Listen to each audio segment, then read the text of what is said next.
So it should start any second now. It says it's live. So welcome to a Talk Comics episode, I suppose, which hasn't been done in God knows how long. It's been a really long time since I've done any Talk Comics episodes.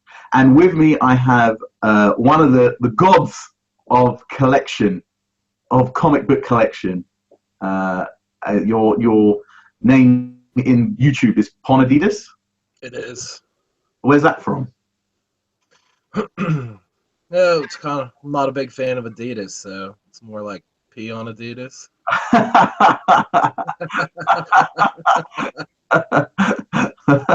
why is we call it Adidas in Britain? Why is Adidas upset you? Is it like the sport? Is it like the clothing make? Is it the clothing make? It's the clothing line, yeah. It's from high school. It was a username I thought was funny when I was like 16 and 20 Still years funny. old. I still have it. Yeah, it's still funny. Okay, so I can see behind you. I mean, I'm not in my comic book room. Unfortunately, this room is way too small to hold my comic book collection. For those people who want to see my comic book collection, they can see it under Ultimate Graphic Novel Collection, Volume 3 now. We're up to 3. But let's talk about your collection for a minute, because we can see yours right behind you. Sure. Give us a little rundown, how long it took you to collect it, etc. Oh my God. I mean, it's been like 25 years of collecting. I mean, I'm 36 and I've been reading comics since I was 6, 7, 8. And I've certainly been picking up collected editions since I was 12. So I've been collecting graphic novels a very long time. So this is a long-standing collection. What was the first one you got? What was the first? What set you off on your road to cabinets, bookcases, if you like? Oh, I mean, I want to say for the longest time I only had one shelf for like years. I've really only recently got into it in the last 10 years when I've had money and, after college and stuff, I was able to invest a little more time and money into the passion. What was the one that got you going? What was the one you're like, right, this is it, I'm collecting? I've just always collected them. But I will say one of the first graphic novels I bought was Star Wars Dark Empire. And I was huge into Star Wars at the time. And just seeing that cover, and it was only like $20 in 1992.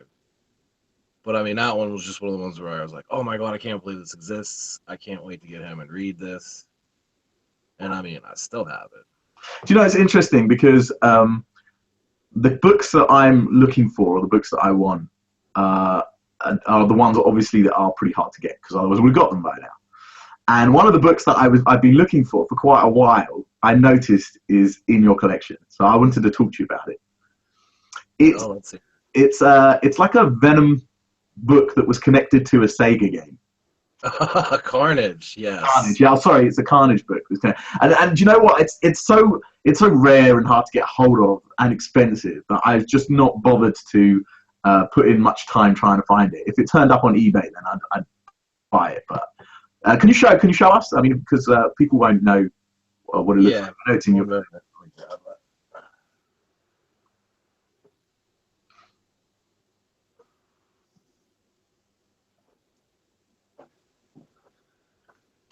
All right. You're talking this. Yeah, that's the one. Yeah. Yeah. All it says is Spider-Man Carnage, and it's from the 1994 Sega Genesis game where there was only, I want to say, 1,500 of these made. And I remember having the game, but I didn't have this set. But I found this copy of this book at a half-price books.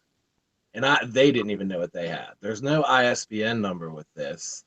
And I'm looking through the lists, and I see this book, and I'm like, oh my God, is this what I think it is? You couldn't even find an eBay listing. So after some research, I ended up picking it up for only $20. It's ridiculous. Yeah, to say you don't find some gems there, you're not trying.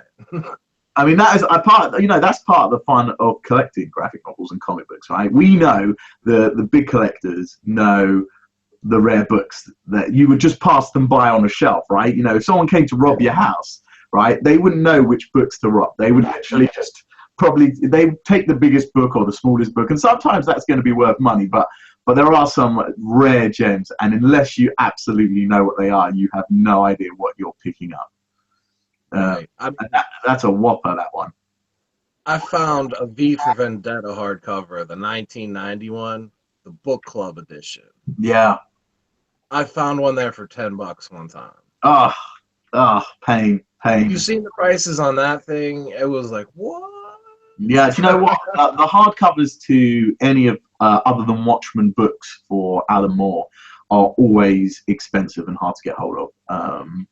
More often than not, anyway. The originals, first editions, any hardcovers. And another one, the hardcovers of Jeff Loeb's books that aren't oversized, right? That's another one that's tough. I just got Dark Victory recently, and I don't know if the guy knew what he was selling, but I bought it for like £20, which is what, say, $26 US or something. I don't know. It's probably less now because of the crash in the pound, but it was like a bargain, because the hardcovers for Dark Victory and Long Halloween are just expensive and hard to get hold of. So if you ever see them, pick them up, please. You're saying the normal sized hardcovers? The normal sized hardcovers, yeah. Yeah, I found both of them, and I found them for insane cheap off eBay years ago. But then now, if you try and find like a new copy of like Long Halloween hardcover, it's like £100 probably. It was $20, and when I got it, it was sealed, and I was like, they didn't know what they had. No. Someone inherited their brother's collection and sold it for nothing. If you had to sell your collection, what do you think it'd be worth these days? Whole lot. What's that? If you had to sell the collection, what's it worth in your head, give or take? Probably 25 grand. $25,000. You know, the funny thing is that it's not worth anything. Do you know why? Because it's never going to get sold. You got it. That's what my wife says. I always say to my wife, do you know how expensive this is? Do you know how much this book's worth? She says to me, it's worth nothing because you're never going to sell it. So I've flipped a few books here and there. So do you know what? Especially with the omnibus editions coming out, replacing some of those hardcovers. Are you a buy and replace, or? It depends. Like, I have the first edition hardcover of Kingdom Come, and the deluxe editions come out. And even though it's oversized, I like the other one better. Is that the same version I've got of Kingdom Come, where it's signed by Alex Ross and Mark Waid, and it has the artist edition inside it as well? It's not that one. It has a different cover, but it's still leather bound. Is it the leather bound with the gold like S through the front? Yeah. Yeah. Yes. Yeah, that's the black one. Yeah. That was that was the first. That was like the really. That was also one of the really nice ones. It's got a gold. Is it got like a gold finish on the front? And like the S emblems. Yeah. Embossed in it. Yeah, it's really nice. It's really nice. The one that's signed by Alex Ross and Mark Waid is super rare, because I think there were only 1,000 copies. I'm thinking maybe. Something like that. You know what I'm talking about? It's got a slipcase. Yeah. Yeah. That's quite hard to get hold of, that one. But I actually just bought another one for my friend's birthday. He doesn't know yet, but he's about to find out probably if he watches this. So he's about to get a nice birthday present. I was actually super pumped to finally acquire Uncanny X-Force as an omnibus, and you got that? Let's have a look. Pull that out. I love the fact that you're sitting in front of your comic book collection. Just pull it out. You want to see Uncanny X-Force? Pull it out for us, yeah. Is it with the Wolverine? Is that the pink cover with the Wolverine on the front? Yeah, that's it. That's it. Yeah. That's a really nice. It took about 2 years to find that at a good. Show it again, because I think it was pointing on me while you need to talk. So just talk while you're showing it. Okay. It took about 2 years to finally acquire this at cover price, because I'm not paying eBay prices. But I finally, this is one of the harder books to find. It went out of print in like 6 months, and the run's really good. How much did you pay? $115 shipped. $115. It's cheap. Books go for about 100 quid, I reckon. So like $150, $160, and on eBay I've seen it go up to $250. Yeah, exactly. So, needless to say, I was super pumped because that's one of the few I've been missing that's a little more pricier. One thing that's noticeable about your collection is the strength in Batman. I follow you for the Batman stuff, right? If I want to go and find out what Batman hardcovers I'm missing, I actually go back to your video and I have a look. Look, yeah, he's got this and this and this. I'm missing that for my collection. That's what I need. It's almost the encyclopedia of Batman. Is there any Batman books that you're still missing that you're looking for? Yes, of course. I mean, I would love to have a whole bookcase of Batman. That's what I'm working on. But I'm missing the Batman Legacy trade. I think they're supposed to reprint that in 2017. Right. And I'm missing like Batman Black and White. There's like 4 volumes of those I haven't got. Is there a noir? Is there the noir version? Yeah, there's a noir version. Yeah. And there's a Batman. What was that other Batman Noel? Do you have that one? Yes. Ah. Let me think. There's a few others that are just. There's a bunch of trades I haven't acquired, but I do have a nice chunk. I really haven't seen a better Batman collection on YouTube, and trust me. No, there isn't. Honestly, I think you've got probably the best. In fact, I would put your collection up in the top 5 collections that I've seen on YouTube. In my most humble and modest opinion. I would say yours is definitely top 5 as well. Do you know what's interesting? Because there are some other groups of people on the internet that regularly talk about omnibuses, graphic novels. Nice guys, they seem really nice, and I feel like they've tried to create some kind of unity between all of us graphic novel collectors. And I have to tell you that I've already been ostracized from that group because of the direction that I put my graphic novels in. I was there and read the thread that day. It doesn't bother me that how you. I mean, I understand it, so I can see through the madness, but I don't know why everyone had a tizzy about it. Do you know what? I've got a friend who's still in the group, and they said that someone brought up the last video that I put on. He told me someone posted it, and it started another argument, and I'd already left that group. I didn't want to be part of the drama anymore. So it just obviously the drama continues in that facet. Listen, I think that's the beauty of collecting, right? You can do what you want, right? It's put the books the way that you like. You can buy what you want, you can have what you want, and you can claim to enjoy what you want. And I think that's why like graphic novels should be an all open access opportunity. And it'd be great. I'll tell you what would be great if we had a chat with someone who just started. Like, so we had me and you, and say a couple of collectors that wanna like build their collection up and have that conversation, because that would be pretty cool as well.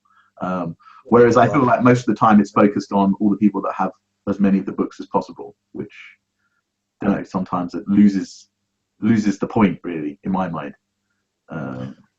Well, I enjoy the hunt. I mean, I don't need to have everything today. That's the trip is the fun, right? The trip, the actual, it's that same feeling that a lot of comic book collectors have when they're searching through and flipping, single issues to try and find that one issue that they're missing. I can totally relate, because when you're looking for a volume 4 of a 6-volume set and it's the only one you need, and then you find it, and it's such a great feeling, especially at a price you want to pay. Did you know what? I'm at that stage now where there isn't that much for me to find, but I still have books that are missing that I'm looking for. So I give you a couple of examples. Grant Morrison's run on the Justice League. I'm missing books 2 and 4. I'm missing volumes 2 and 4, which I'm looking for. at the I've moment. only I think seen you have that. three in the wild recently. Huh? Said I've only seen volume 3 in the wild recently, but yeah, those are nice. That's a nice set. You've got them, I think, right? You've got them on your collection. Yeah, they're. I do have them. Volume 2 is gone like super rare, basically. Four isn't a problem to get hold of. I can get hold of 4 pretty easily, but 2 is gone crazy. That's the one with Rock of Ages. Yeah, yeah. So I'm Kevin hoping to kind of try. made that one famous. If you were getting to a desert island and you could only take one book, what would it be? The complete Frank Miller Batman. Would it be what I call the King James edition, Yeah, probably. the one in the leather bound behind you with the Joker book next to it in like a purple? Yes. Yeah, That was probably the first. That's the first hardcover I ever bought. it's such a beautiful hardcover. It's got like silver lined pages and it's absolutely gorgeous, isn't it? Yes, and it's held together too. Yeah, that book is known for falling apart. Actually, to find a clean copy, even my copy's not 100% clean. It's got a nick on it, but they're actually quite hard to find a totally clean copy because they tend to get the damaged over time anyway, just from shelf wear even. Yeah. So look after it, buddy. Look after it. Oh, for sure. But I don't need everything to be mint. I mean, the books are supposed to be read. Right, you're with me on that. We're reading collectors, aren't we? We read our books. I mean, if there's a dent, I'm not even going to notice it probably. One of the things that I've completed is all the omnibuses for Marvel. I have the entire omnibus collection for Marvel, other than the ones that don't have runs or repeated or individual issues. So I don't have like 75 years of Marvel, or I don't have. Just trying to think of the ones that I'm missing. I'm missing anything that's not got. Anything that's got combinations of single issues that are not a run in their own right. Yeah, I Uh, never liked those either. so I don't. Oh yeah, you know when the Marvel Now started, they brought out an omnibus with all the first issues of Marvel Now. Yeah. I got bit by the Heroic Age. I bought a trade called the Heroic Age, thinking that it would have a combination or a series of issues from the Heroic Age, and what it was actually a book with the first issue of the Heroic Age of like 6 different comics. And all that happened was I read it and I was like, oh my god, this is really good. I want to read this is crap. Why am I reading this? And I suppose other than to know which series you want to carry on continuing to collect, it was actually really annoying because anything that I enjoyed, there was no second issue. And if I bought the book, I would be doubling up on the first issue. I So, never understood why they collect stuff like that. Like into an edition. Like I want to read the story, not 52 different issue ones, as they say. so annoying. What are you on the hunt for? What's your missing collectible at the moment? There's 2 X-Men books I'm missing. Wolverine and the X-Men Omnibus, and the Age of Apocalypse Companion, which they're both relatively easy to find. Yeah, I was going to say they're not that difficult to get hold of. The companion, the Age of Apocalypse has got more expensive, but and that that's not a surprise. The first time it got printed, it went out print super fast, and they reprinted it like almost immediately. There are loads of other omnibuses that need a reprint, and they reprinted Age of Apocalypse like very quickly, right? No, I want to say they just did it last year, so it was probably 3 or 4 years later. I got mine the day it came out, and I got the variant cover. Oh, right. The What variant cover have you got? Is that the one that one used with to be? Sabretooth on the cover. Yeah, Here, show I'll me. show. Go on, show me.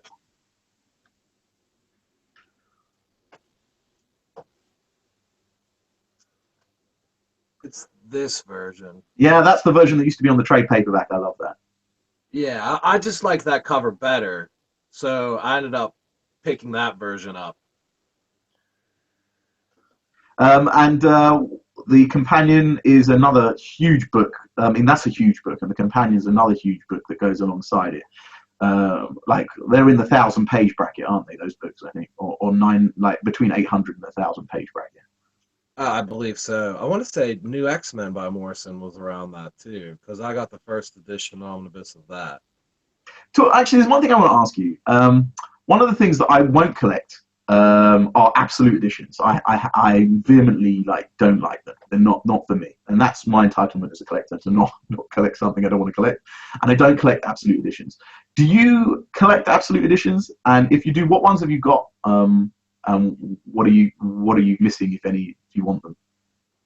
I don't have any DC Absolute Editions. The only one I would want is the JLA Avengers one with the slipcase, just to have that in a hardcover. But other than that, I only have a couple DC omnibuses. The first two volumes of Green Lantern, Silver Age, The Death and Return of Superman, uh, Stanley with the DC Universe, and 50, no, Grant Morrison's 1 million omnibus. Right. But all those I got super cheap.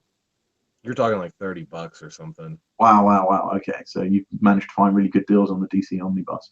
They came out with Gotham Central omnibus. Did you get that one?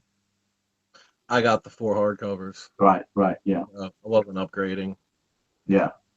And do you know what? They're easy to read when they're in four hardcovers. Trust me, they're really much easier. I almost prefer the oversized hardcovers because they're just easier to read. I'd rather have 12 issues in a sitting than 36 to 48 in a giant book that's kind of awkward.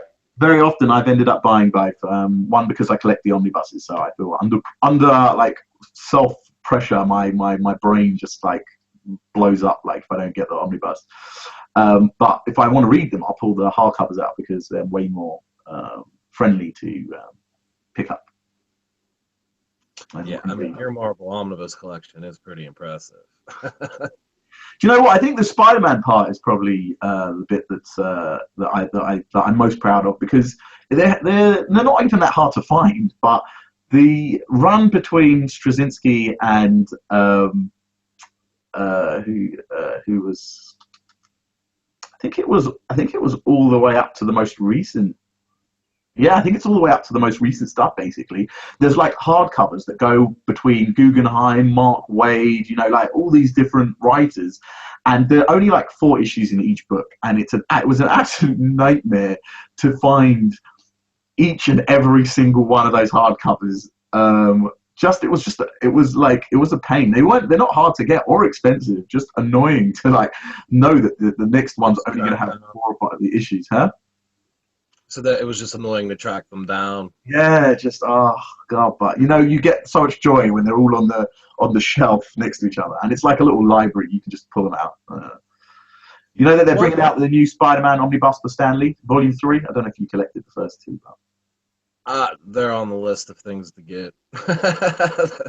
But yeah, I do want to get them eventually. Someone actually asked me about you if you were a DC person. Like, are you a Marvel versus DC? Are you actually a DC person? I was under the impression that you're neither, really. Just like both, huh? I would say I probably have a little bit more DC, but I Oh, like both. I mean, I really like Green Lantern and I really like Batman, but when it comes to Marvel, I like the teams better. So like I like the Avengers and the X-Men, right. and I love the Marvel events. JLA. You're not really a Superman fan then, or a JLA fan? I got about a shelf's worth of Superman, and I like some JLA, but you know, You I drop. don't have as much as some others. Right, right, right. Um, One more question for you. Let's get this getting tough. I like to make these questions more and more difficult. Um, who, other than myself, which is very kind if you do mention me, but other than myself, whose collections have you looked at online and gone, wow, actually, I'm missing that stuff. I need that, or, as a reference. Like, do you use anybody else's collections like as a reference to help you expand the things that you want, or only like you just look on eBay and find it? I mean, I'm always looking at collections, so I mean, there's a few people out there. I would say, I mean, Riley Moore, the Omnibus collector, he has a great collection, Yeah, he's and got then a you Wallace Ryan, I mean, from the Library of Graphic Literature. That guy's got a room with 10 bookcases. who's Wallace Ryan? Do I know him? He was in the group. He has another group called the Library of Graphic Literature. Oh, I remember. I remember. Yeah, I remember him. I did look at his collection, but the collection, and although he does have 10 bookcases, it is stuff that I would never collect. I don't know about you, but it's Oh yeah, I mean a lot of it I wouldn't read, but that's not anything. I mean, he has an incredible collection, but it's not something. It's not what the comic book collectors that I know of um and in the community are actually picking up. Right? Like it's not like what we've been discussing in this. yeah, he has his tastes, you know. It's very If much you have it's 10 very much bookcases, like you gotta Golden go Age for it. stuff. It's a lot of Golden Age like stuff that most people wouldn't have even He's heard a of. lot older than us too, though. Huh? He's a lot older than us too. Yeah, yeah. One guy that I really like is a guy called Caldwell Comics. Oh yeah, yeah. I'm subscribed to him. He hasn't done that many videos, but he has a very solid collection. I really like his collection, and when he does reviews, he's just so honest with his reviews. They're like, it's quite refreshing just to hear him talk about a graphic novel that he's read or he liked. And I'm good friends with a couple of other people like Joachim online. So if you ever get a chance, people should go and check him out. And Mateus, those two Oh Swedes. yeah, he comments on my stuff and vice versa. Yeah, yeah, yeah. But there is one guy who has the collection. I'm going to tell you who he is. Maybe you've seen him. He's a guy called C. Atkins. Hmm. You ever seen Uh, him? it's a possibility. It's not, the name doesn't ring a bell or. If you type in C, if any of you get an opportunity, type in C. Atkins. This guy has done loads of reviews. He's still doing them. Like I think the last review brought out was a couple of months ago of comic books. But he did show. I don't know if he still got the video up somewhere, but he did show his graphic novel collection one time, and it's monstrously large. Yeah. I remember when I was like in my earlier stages, because it's quite an old video. I remember in my early stages looking at the collection and going, "Yeah, that's where I want to go. That's." I've seen one collection when I first started looking at collections. His name was Joe Blackwell. He hasn't done an update in a few years, but Joe Blackwell. I'm just going to type him up. Hold on, Joe Blackwell. Yeah, go on. he has a whole basement full, and it was just crazy shelves, statues, and I was like, that's what I want. Oh my. Just when I saw it, and I was like, oh my god. Oh yeah, Joe Blackwell. Oh, I'm going to be watching him after we've. Is he got? There are two different types. I find that the people that like quantity, and then there's the people that like rarity. Do you know what I mean? He has both. Like he has Oh, a ton of like signed editions and stuff. He has absolutes. It wasn't a lot of omnibuses, but it was a lot of rare stuff I seen, mm, and it was just a little bit of everything. wow. But there is one other thing I wanted to ask you before we get going here. Yeah, sure, yeah. So it back in like 2011 and 2012, it took me about a little over a year to hunt all the Civil War Marvel hardcovers. And this was before everyone was looking for them. Yeah, So I got them all for either $40 or $20, right. all in the wild. How did you find yours? The Civil War hardcovers. Now, that is one of my favorite runs and also one of my favorite stories for collecting because really the crux of the Civil War hardcover is the Spider-Man book, isn't it, right? Everyone knows that Civil War Spider-Man book is an absolute nightmare to get hold of. And it's not just that it's a nightmare to get hold of, but in good condition, right? You don't want one in, average condition. You want one in good condition. Turns out that most of those books I found on eBay. And I picked up a couple at a London Comic Mart in central London that I go to. I think it's on like once a month. And so those were the easy ones. But I thought it was going to be the Spider-Man one that was going to trick me out. I managed to find a copy online for about £80, about $100. And that was it. And it was fine, no problem. I thought I'd done quite well. It was quite cheap. And I had the collection, and I'd ordered the last book, which was the X-Men book. That was actually the first one I got. Right. I got my X-Men book, the last one, and it turned up busted up with a remainder mark on it, and a huge remainder mark, not a little one. Like someone had taken a pen and just gone like this down the book, and I was just like, no.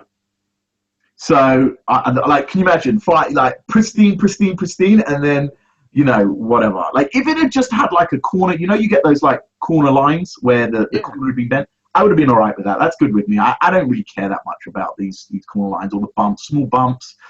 They don't bother me that much. But when there's a big fat remainder mark right down the top of the book, you're just like, no. So I thought, you know what? I put it back up on eBay. I sold it for like 30 quid and off it went. I made everyone well aware. The person who bought it was well aware of what the issue was with the book. And then I ordered another one from someone else for about the same price, 30, 40 pounds. They're not cheap, these books. Those Civil War books are all expensive. And I got it, and I was so excited. And guess what? Big fat remainder mark right down the top again. Just ready to start punching myself in the face. Don't forget, for those people that don't know, it probably took about 6 months to a year to track down another copy. It wasn't like I picked one up next week. Yeah. And this time, it didn't just have the big fat black remainder mark, but it also had a massive bump on the bottom, which hadn't been shown in the pictures. So I contacted the person on eBay. I sent it back. I was like, great, fantastic. Third one. This is now probably a year later. So I've got all of them and this X-Men book busted up, sent back, ordered another one. And this time I checked pictures. It was pristine. No remainder mark. Still sealed. I get it in. And the postman's decided to totally smash the book to pieces. You gotta be kidding me. No, all the pages were damaged inside. They had like... like someone had come along and taken a sledgehammer to the top and bottom of the book. And I'm just like, it's just not meant to be. I'm just not getting this book. It's just not happening. We're up to number 3 now. This is the third time, and I still don't have this book. Anyway, got a refund on that one. Felt sorry for the guy. He got. He didn't lose out in the end because he got. It was recorded delivery, so he got the refund through the post. Like he got his money. None of us lost out. But obviously the book. I don't want the money. I want the book. I got a collection. I want the book. So about a year and a half later, I finally find another one, pristine. Same recorded delivery. You can only but try, right? You can only keep trying. This time the book came. I got it. It's still got a bump. It's not perfect. It's got a small bump. Not mint. Those damn books. And I always thought it was going to be the Spider-Man that caused me trouble. My Spider-Man is mint. There's not, it actually turns out me and my one of my best mates, he bought Spider-Man as well, Civil War, and then he got the box set, and his one was slightly better condition than mine, so I sold mine and I took his, and I gave him whatever the difference was, right? That he paid for the book. In fact, he took mine and sold it because he's a nice guy. So I ended up with like this beautifully pristine copy of Spider-Man, but it was the X-Men one, and even today I still don't have like a pristine copy of X-Men. It's got a small bump to it. Just cannot freaking get that book pristine. My Spider-Man Civil War is still mint. I never actually opened it, and then really? Yeah, it was one of the last two. I got Avengers and Spider-Man Civil War at the same comic shop, and then this was before like everybody was looking for them. So I'm like, all right, I finally have the set complete. This is taking well over a year to find. And it was a few months, it was probably like 2013 when I was looking at the prices of these, just randomly, like, and I seen what Spider-Man Civil War was going for. Oh, yeah. And then I posted, like, why is this so expensive? And then Riley Moore and I started having a discussion about the prices of the books, and then that's when he started the Facebook Omnibus swap group. Do you know what? Can I just to hold you up there? I don't mean to cut your story up, but the original premise of that group was to make books cheaper, right? For people to sell them at cover or less in the group. Yes. And I find that it did the exact opposite. And I'm going to explain the reasons why. When I was looking for books, people were publicizing those books, irrespective of the fact that they weren't needed or wanted. And those people that did want them were then going for them as well, which was adding extra competition. And I'm not saying that everyone's not entitled to go and buy a book, of course they are. But it means that the value of that book and the cost of that book is going to go up because we're both competing for the book.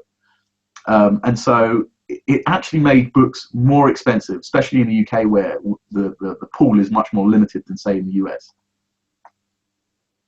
Well, I could say that wasn't our intent. All I could say is there was plenty of books I was able to find for cover within the group, and there was plenty of other positive transactions I had. And we certainly didn't want to drive up the aftermarket. We wanted to kill the aftermarket. But sometimes you're going to have an unintentional consequence like that. And of course, you're always going to find, a jerk off who tries to rip you off or backs out of a deal, or Yeah. you know what I'm talking about. Yeah. Do you know what? I have another story about that group as well. One more I'm going to share just before we finish. Someone tried to screw me on eBay, and then they publicized it in that group. I think I remember that. And they apologized. And then people started to lambast the guy, like, you're disgusting, blah, blah, blah. How can you treat people like this, right? And I came on the group and I said, listen, I forgive you, buddy. Mistakes happen. You want to keep the book, that's fine. You don't want to send it, that's fine. Shit happens, basically. Refund me, we'll call it a day. And people just became abusive towards him. And I was just like, listen, I've already forgiven the guy. It's between me and him. It's finished. Let it go. And then I started getting abused, and I was like, this is it. I can't take this anymore. I got to get out of this. I got to get out of this group. What the hell's going on in this place? And there are a lot of really nice people there. I just had some interesting experiences. Everyone has in there. Comic book collectors. They're an odd set of people. They're you need to be of a certain mind to be able to concentrate on gathering and hunting down all these books and having that interest anyway. Agreed. Well, listen, man, I gotta get going. Would you finish the story? Sorry, I didn't mean to cut you up. Oh no, the story is finished. Okay, so but I gotta get going. Yeah, it's been a real pleasure to chat with you, and I hope that we get another opportunity, maybe with a couple of extra people. I like new people, maybe, to discuss, like... Yeah, I'm down, man. Yeah, I love that. I like that. That's great. Okay, look, hopefully we'll get to do this again, and if you're watching, thank you for watching an episode of, if you like, Talk Comics, very late in the day, because we haven't done one for a very long time. And thank you for joining us. And I look forward to seeing you again soon. Take care. You as well. Thanks.